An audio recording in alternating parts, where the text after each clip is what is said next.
तो दोस्तों वीडियो को पूरा देखिएगा, आपको पूरा का पूरा समझ में आ जाएगा सब कुछ। हाल ही में न्यूज़ निकला था कि भाई सेमेस्टर 3 का एग्ज़ाम फॉर्म भराएगा, लेकिन 28 क्रेडिट आपका होना चाहिए सेमेस्टर 1 और सेमेस्टर 2 में।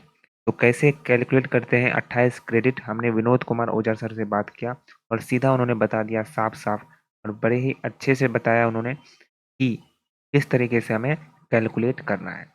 तो देख लो राजा, उन्होंने कहा कि मार्कशीट में आपका जो क्रेडिट लिखा है उसको ही ध्यान देना है, केवल व केवल जो क्रेडिट लिखा हुआ है उसको ही हम लोग को ध्यान से देखना है। जो ग्रेड पॉइंट ये सब कुछ भी हम लोग को नहीं देखना है, ठीक है? तो जो क्रेडिट में दोस्तों लिखा हुआ है उसी क्रेडिट को हम लोग को जोड़ना है। यहाँ पर जैसे कि आपको दिख रहा है कि पहला है 6 फिर 3 और फिर 2 और उसके बाद जो एसईसी क्रेडिट है उसको नहीं जोड़ना है, उसको इंक्लूड नहीं करना है। तो ये सब को जोड़ने पर हमारा 17 आता है, मतलब 17 क्रेडिट सेमेस्टर 1 में मिला है इस बच्चे को। उसके बाद बात करते हैं सेमेस्टर 2 में कितना क्रेडिट मिला है, उसी प्रकार से हमें जोड़ना है। बस एसईसी जो दिख रहा है उसको हम लोग को काट के हटा देना है। एसईसी जो दिख रहा है उसको काट के हटा देना है। अब जोड़ना है तो कुल मिलाकर 17 आता है।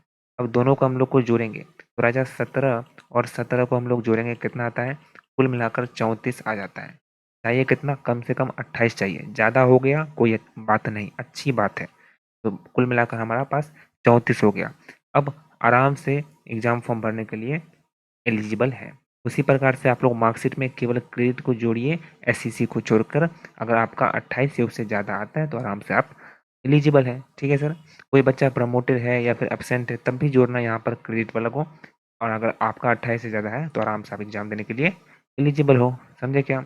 तो कैलकुलेट क्रेडिट आराम से हमने बता दिया है। और ये सब मिथ है कि भाई कोई एग्ज़ाम फेल कर गया, एब्सेंट कर गया या फिर प्रमोटेड हो गया तो नहीं दे सकता या फिर कम मार्क्स आया तो नहीं दे सकता, ऐसा कुछ नहीं है।